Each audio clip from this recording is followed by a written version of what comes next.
Hello and welcome to Just One More Watch.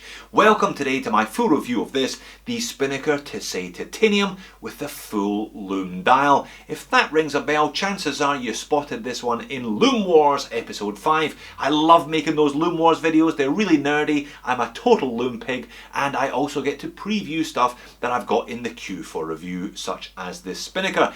And it did alright for itself, it narrowly missed out a spot in the final and it took out a squally 1521 full loom dial which cost twice the price on the way there, so you can be certain that I'm not going to be complaining about the loom today.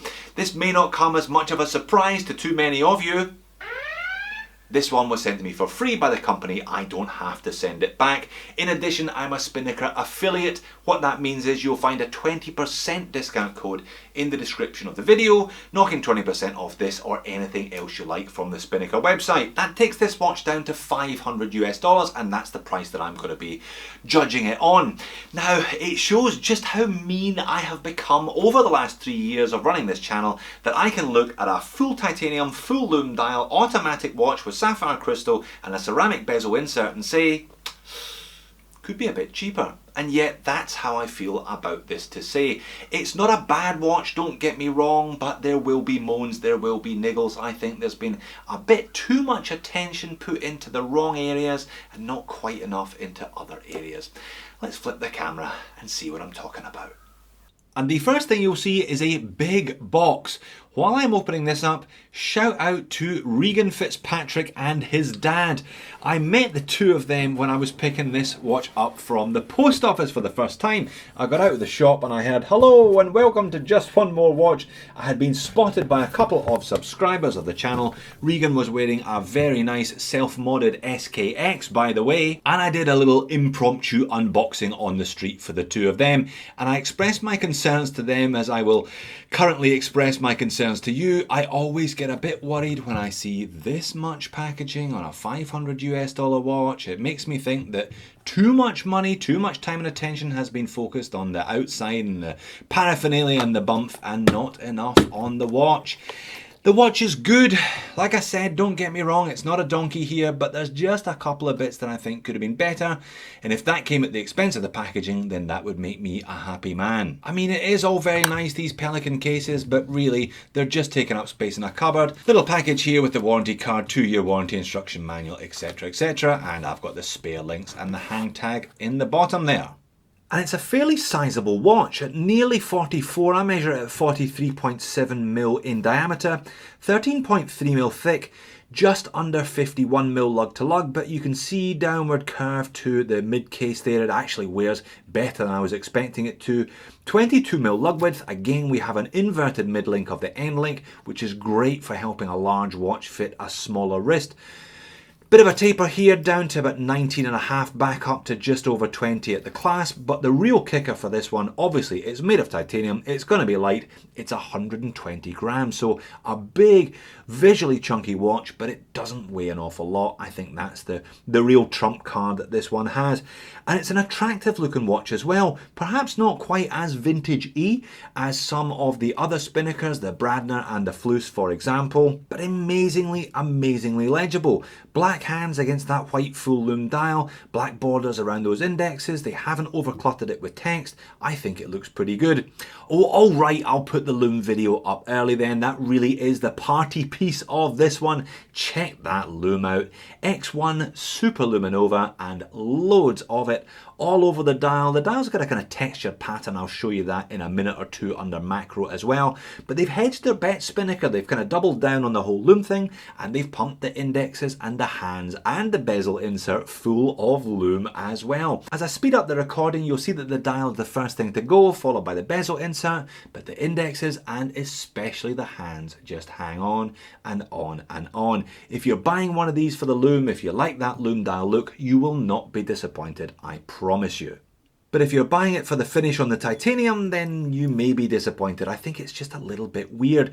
Titanium's always darker than stainless steel. What they've done here though is they've got some kind of nitrogen coating apparently on here to help with the scratch resistant. Titanium obviously scratches more readily than steel as well, but it's got a quite unusual feel to it. Maybe like a super fine wet and dry paper. That's a little bit unpleasant to the touch, not necessarily a tactile effect you want from such a tactile instrument as a watch.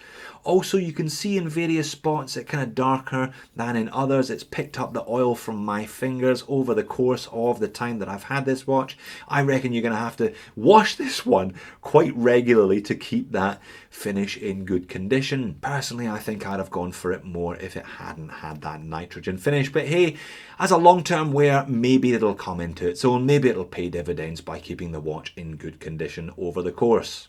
The dial's great though, it really does look good. Mixture of printed and applied, all of those batons are applied. We've got a little frame around the date window at 3 o'clock. Now the Spinnaker logo and the automatic titanium are slightly embossed from that kind of textured full lume dial. I could have done maybe without that text, or maybe with it being a little smaller than it is, but it's not particularly offensive. And at least that 660 feet, 200 meters adds a splash of color. Great handset. I love the fact that they've gone for that blacked out handset, black surrounds on all those indexes, and black minute track with pronounced minute markers at the 5s as well. Super legible, clean, a good looking dial, I think.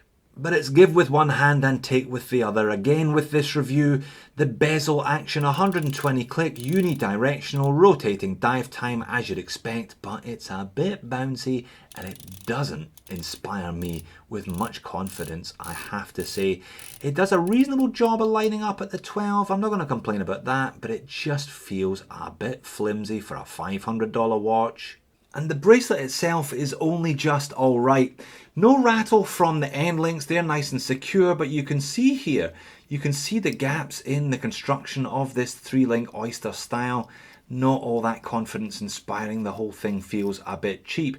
The clasp is okay, kind of basic one as I said, made of stainless steel, and it has 3 levels of micro adjust. It also has a diver's extension, so 200 meters of water resistance here. You can actually get this one wet if you want to, but more on that diver's extension later. Now the Spinnaker website didn't actually specify what movement was in here. I had my suspicions and they were confirmed when I popped the case back off to be greeted by yet another Seiko NH35. 24 jewel hacking and bidirectional winding, hand winding automatic, roughly 40-hour power reserve, roughly -20 to +40 seconds per day tolerances. Let's get this bad boy on the time grapher. Now I am going to forgive the plastic movement holder here only because it's a titanium watch and it's supposed to be light. I'll give Spinnaker a pass for that one. Yeah, that's pretty much par for the course with one of these things. I generally find they run around the +10 seconds per day, which is fine for a daily auto at this price. Healthy amplitude, beat errors, nothing to be concerned with. 21,600 vibrations per hour, so you get 6 ticks of that second hand per second. But let's get it on wrist and see how it wears, and it wears alright. 43 plus 44 is probably slightly larger than I would normally go for, but as I said, bit of curvature to the mid case, the inverted end link, and the fact that it only weighs 120 grams means it wears like a much smaller watch. You really don't feel like you've got a big watch on your wrist with this one at all. And great legibility from that black handset against the off-white dial. Flat sapphire crystal on here with a bit of blue anti-reflective undercoating as well for good measure. And you can see that anti-reflective undercoating in full effect when I take this watch outside into some natural light. You can also see more of the granular textured effect. It's almost like a kind of rough paper that is the dial of this watch as well. And it's not just the Lume one, all of the other coloured variants have that textured dial pattern. I think it looks quite nice. On wrist, like I said, it looks big, but it really doesn't wear big. It really doesn't feel like you're wearing a big watch at all. Now I managed to get a good fit on this one, but that's not guaranteed. Moans and niggles then. I did threaten in the intro that there would be both of those. Well, I think I've kind of covered a few of them already. I'm not convinced by that nitrogen coating. Maybe it will have a long-term benefit, but in the short term it feels a little unpleasant to the touch. And the bracelet itself, tolerances. What tolerances? They could certainly have tightened those ones up. The bezel, like I said, perhaps not the most convincing one that I've seen in the world. Not a disgrace by any stretch, but not as tight as it could be. And then there is that diver's extension. 3 micro adjust here. Now, I got a good fit, like I said, on that middle one, but look what happens if I move to the innermost of the 3 holes. If I move the spring bar onto the innermost of the 3 holes and try and put the watch together again, it doesn't actually sit nicely at all. It protrudes, meaning you really can't use that inner hole. So you've got a watch with fairly sizable links, but only 2 tiny levels of micro adjust. Bit of a design fail there. To be honest, I think these diver's extensions are a bit unnecessary. They always feel a bit flimsy. They don't add anything to the watch. I would personally have preferred this watch without it altogether. And if we go back under macro and have a look at those applied indexes, especially the ones at 6 and 12, they're not perfectly aligned with the hour markers. They just sit slightly one way or the other. It's not super noticeable, to be honest, but it's one of these things that once you start looking, you find things you don't necessarily want to find. So to summarise, not the worst watch that I've looked at for $500, but not the best watch either. I guess it's light, that's its big draw card here, and the lume dial is fantastic. Crown's great, nice and easy to grip, very well proportioned as well, but the bracelet kind of lets the show down a little bit. That diver's extension is pretty hopeless, meaning that you're not necessarily going to get the fit that you wanted, and there's a couple of other QC concerns, so I'm not sure if this one represents value at $500. I know when these were initially under the pre-order arrangement, they were $450.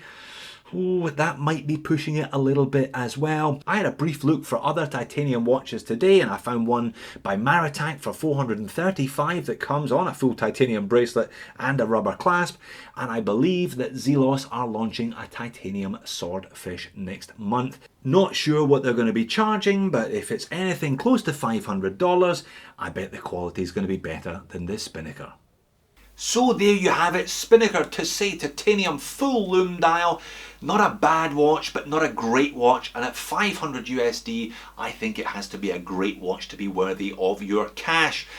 Clearly a couple of niggles, a couple of things that shouldn't have made it onto a production unit. That bracelet clasp, the diver's extension that makes one of the micro adjusts unusable and leaving you only with 2, I think that's a bit of a boo-boo. I would rather have not had that diver's extension there at all, quite frankly.